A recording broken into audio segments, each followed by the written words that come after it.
I wanted to make a video about breastfeeding, the reality of breastfeeding as a first-time mum, as a young mum, anyone who doesn't know anything about breastfeeding, but also people who are curious to actually how it is. I had no idea what was to come. Yeah, it's very difficult to think about the period afterwards when you're so preoccupied with just giving birth. I was so preoccupied with the birth. Obviously, I think every woman giving birth for the first time is. I speak for everyone, but for me, like, that makes sense, you know? Everything that you hear from other people, you don't know what's true, what's not. You have to experience it for yourself. So I'm here to just give a real honest account on like what it actually is like. Every woman, every baby is different. I'll talk about my experience first, and then I'll go into what I think are the negatives and the positives of breastfeeding. So for me, about an hour after my baby was born, my partner turned and said, "I think you need to feed him." And I was like, how do I do that? I had absolutely no idea what I was doing. I had just learned how to hold him, and I was not confident even in doing that. We had to get like a nurse to come, and she kind of stuffed his face into my breast to feed him, and it just wouldn't work. Like, he would not latch on. I didn't even really know what latching on meant. You know, I just had no idea, and I was thinking in my head, oh my god, this is not working.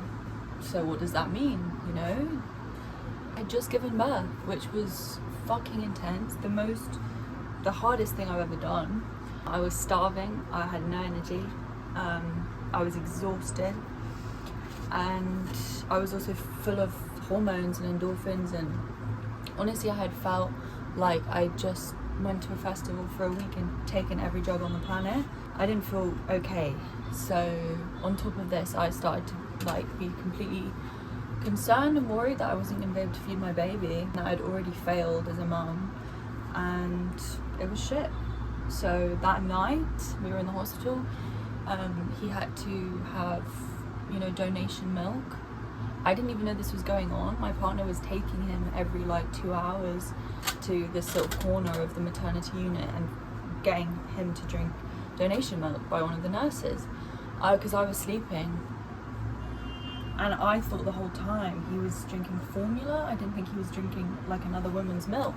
So when I found out that in the morning, I was like even more upset. For whatever reason, I thought like, he's not gonna want mine. I don't want mine because he started to drink another woman's milk. This is obviously not obvious, but this was not the case, and it will not be the case if this is also your experience. Formula milk is just as good as breast milk, so you know, that's a whole thing. So it's fucking boiling. Let me just check on him. Anyway, it wouldn't work. The next day it was the same story. We were told by one of the nurses, oh, maybe you can try a silicone nipple, like harden your nipple, because my nipples were kind of inverted. Like, not actually inverted, but I just think they were not like firm enough or like long enough for his tiny mouth to latch onto. So my partner went to every pharmacy around. Finally, after like going to 6 pharmacies, he found a silicone nipple, and it worked. Fucking agonizingly painful, guys. Like, maybe worse than the contractions. Also, you do experience contractions when you're first breastfeeding, which I'm going to talk to you about later on in the video. I was like having contractions whilst breastfeeding, was feeling also the latching on, like the actual nipple area, so fucking painful. The silicone nipple kind of like lengthened my nipple and made it harder and longer. He was latching on, but it was just, I cannot explain. So I was sort of like, okay, it's working, but like, is this what it's like? How long is it going to be this painful for? And you know, for some women it's like, you know, it's not like, and for some it lasts a few days, some a few weeks, and some months. So I didn't know which category I was going to fall into. Again, no one had told me anything about breastfeeding before I gave birth, so I was just learning as I went along. Lucky by nipple balm, because I just heard from someone, get a nipple balm, and that did help. I would put that on my nipples right after feeding him, and when they were really, really sore. They were also bleeding in those first days because I don't know why. I don't know if that's normal. I do know it does happen, and yeah, that's how painful it was. I was bleeding, my nipples were bleeding. How my experience was for the first 3 weeks. I'm 6 weeks postpartum now, and I would say only in the last week we've established breastfeeding, so it has taken a while. So guys, those first days, painful, latching on, bleeding, screaming, yeah, hating it, really hating it. Experiencing a lot of, obviously, endorphins, happy hormones that was getting me through, and I just obviously got my baby into the world. I was trying to focus on positives, but the dread, the feeling of dread every feed, you know, was horrible. And you're feeding a baby all the fucking time. I mean, my baby especially is hungry all the time, so I wasn't really having any break, and I was feeling dread every single time I knew I had to feed him.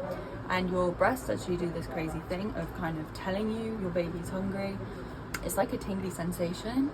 In my case, it was like painful at the same time, and it's like this pressure, and within seconds of feeling that, your baby starts to cry for food. So that is wild. That still happens now. My milk sort of like comes in, I'll start to leak, and then he'll wake up hungry.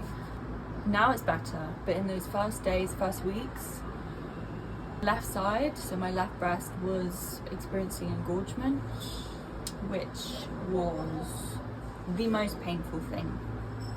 The most painful thing maybe I've experienced. My top 3 most painful experiences in my life. The engorgement from breastfeeding, I felt on my left breast was up there, yeah. And engorgement is like, in this case, your breasts get really, really full and hard because of an oversupply of milk. In my case, I have an overproduction of milk, not an undersupply. And that meant that I was leaking all the fucking time, and my left side especially was just overproducing milk. So, you know, you want your baby to sleep. For me, I didn't want to interrupt his sleeping pattern. Don't really know the problems of undersupply. I know that means you usually have to pump a lot of milk. Let me know in the comments below if you're someone that experienced having like an undersupply of milk, because I know that's also got its own set of issues. I had an oversupply. That's so funny, just so funny. Was it something I said? That's so funny. I had to stop recording because the guy who's coming to install our windows just came, and I was just talking about how you know when your baby's hungry because you get a feeling in your boobs, you know, like in Mean Girls, and she's like, she knows the blah, blah, blah, pain is coming. It really is like a feeling you get, and I just got that like just now. Anyway, when I was saying that's so funny, I was actually, Siri came on and was like, was it something that I said? Fuck, it's hot. So guys, if you do have an undersupply, drink a beer. I swear I'm beer every day that's making me have an oversupply. Obviously I just start drinking as soon as I gave birth. I'm not drinking a lot, I'm just having like 2 beers a day. I can't really drink more than that, otherwise I feel it's going straight through my bloodstream, infecting me more than it was before I was pregnant. And anyway, enjoying a beer or 2 in this hot weather. It definitely makes your milk production come in. I looked it up and it's a thing. And when we were at the clinic here, a woman came up to us and she said to me, if you're having problems with milk supply, drink a beer. Anyway, I know people wake up their babies to feed them. However, in the case of mine, my baby eats a lot. He never was eating for 40-minute periods, 30-minute, 40-minute periods, no, 10 minutes. And because of that overproduction I had, the milk would come squirting out like crazy. Just be feeding for 10 minutes and be completely full. Eat again, half an hour later. So this is still kind of the case. His feeds don't last very long, but when they happen, he consumes a lot of milk. I just wanted to follow his natural cues. Like, I never felt like I wanted to wake him up, interrupt his sleep to feed him. Even though in those first weeks, when I was getting that engorged breast, it would be so much worse if I let him sleep for 3 hours at a time.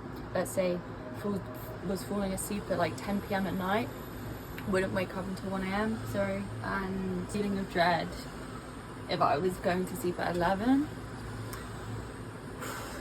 and by 12 maybe I'm still not asleep and I know he's still sleeping, then I would be thinking, fuck, my breast is filling up, this is gonna be fucking painful. And it would be every single time. So not much helped, you know. I was taking really strong painkillers. Like, here in Brazil you can buy in the pharmacy 750 mg of paracetamol and ibuprofen. That helped with hot water, running hot water over my breasts, the painkillers, but really not much else. It's something you have to endure, just like labour. And really just telling yourself you're going to get through this period and it is going to be pain-free. I'm there now and I cannot believe I am, because it just felt like a destination I would never reach.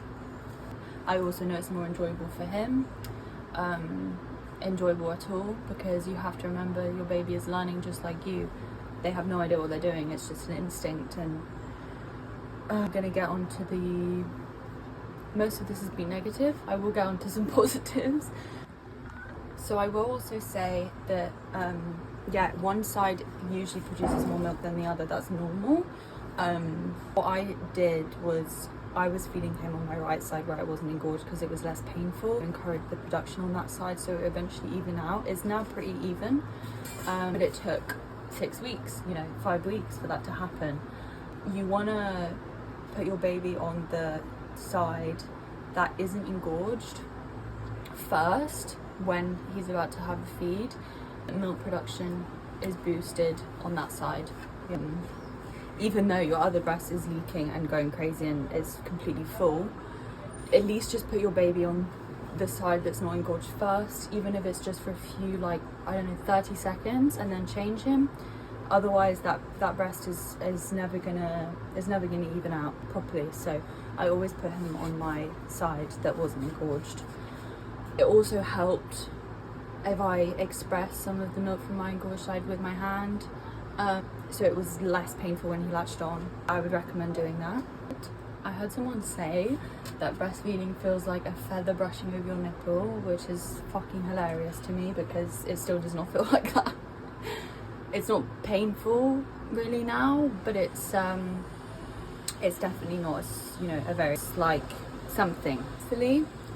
In my first, month of breastfeeding, I would describe breastfeeding, the sensation is like stubbing your toe or your funny bone, and it makes you want to fucking kill someone. Actually, when you stub your toe and your elbow, it's an object, that causes the pain. In this case, it's your baby. Obviously, it's not intentional. They're learning, they are not trying to hurt you. But in that moment, it is so painful and fills you with so much rage, you don't know where to put it. So I really recommend getting a dummy for yourself, or like a toothing tool to bite down on, because my mum bought me a toothing tool, because honestly it does make you want to squeeze your baby's head. At moments I was like crying out in pain.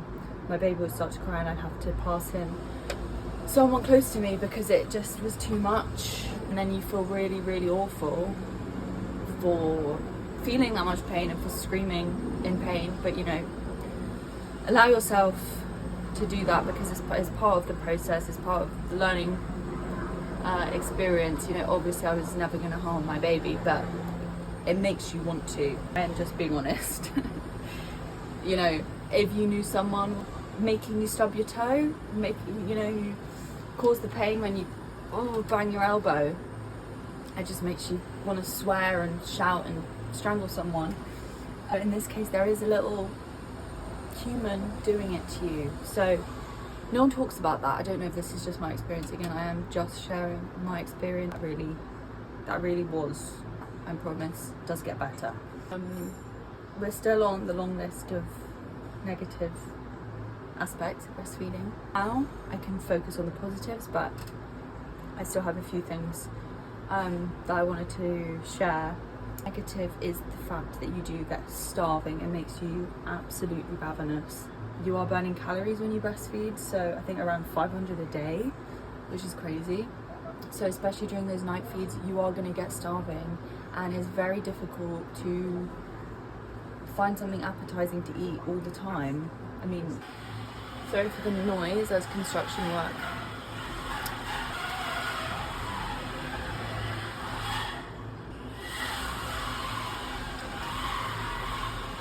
Yeah, I don't know if you can hear me. I'm gonna keep talking. Alright, stop.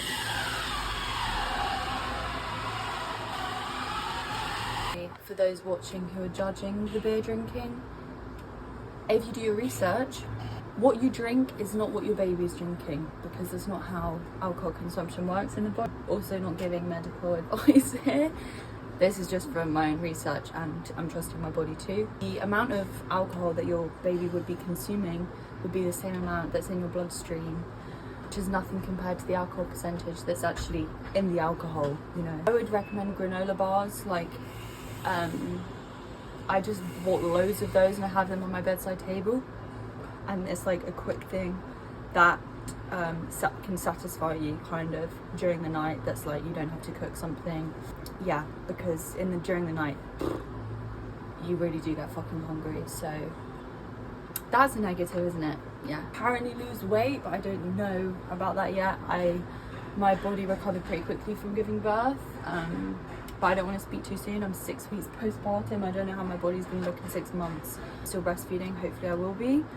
I don't know what my body will look like then, so it's too soon to say if you really do lose weight, because in my experience, you're eating more, you've got more of an appetite.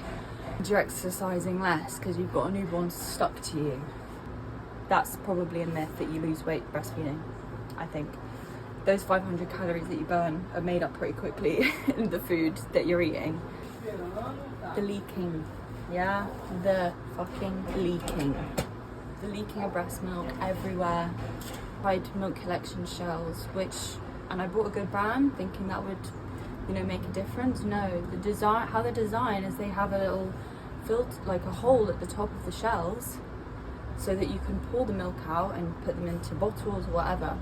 In my case, I just had them so I had somewhere to put my excess milk, like, and throw it away because I had too much. And completely useless, because every time you lean over, the milk spills out, and not just in like a small quantity. It's like the whole shelf fills.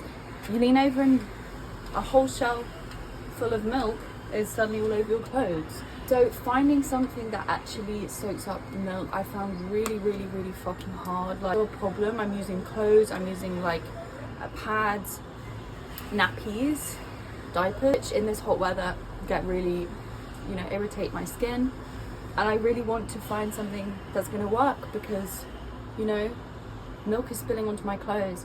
And here in Rio, where the weather's really fucking humid, I didn't know this, because back in England we don't have this problem with mold. If you put damp clothes in, let's say, a washing basket of dirty clothes, if one piece of clothing is sweaty or damp, then literally within a day, everything has got mold on it. You won't even see the mold until after you put the wash on. And I learned this the hard way. Half of my baby's clothes and half of my clothes have been ruined because of this. And this is because of the fucking milk spillages. All of my clothes were getting damp. All of his clothes were getting damp. Our water tanks fill twice a week. So I cannot be doing laundry like every day. I wouldn't have the time anyway to be doing that. But, you know, I cannot be washing the clothes straight off the bat. I have to wait, like, you know, and do a big load, let's say twice a week.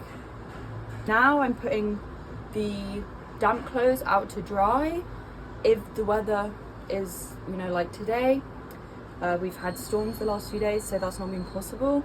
Or I'm putting the clothes into a bucket of water to soak until I can put an actual load of washing in. Watching this are going to be, you know, living in maybe England, where I think this is not an issue. But still having constantly damp, milky clothes is like not fun. I'd be interested to know what it is like if you're in England, you're breastfeeding and it's cold. Like, what's breastfeeding like when it's cold?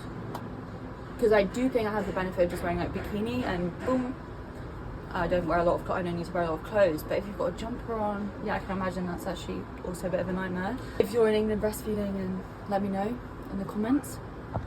Like I mentioned at the beginning of the video, when I said the first days I was breastfeeding him, you get contractions, and that's also because of oxytocin. So if I make a video talking about my birth story, I will talk about that also. Because yeah, oxytocin, key feature here, like key part of birthing, breastfeeding, all of it. Hormones just have a massive role to play, I think, in our lives in general. Every time I breastfeed, I can genuinely feel the release. He's waking up. I can feel the release of that hormone, and in those first days, your uterus is trying to contract back to its normal size, and oxytocin is the hormone that makes that happen. You're actually feeling it.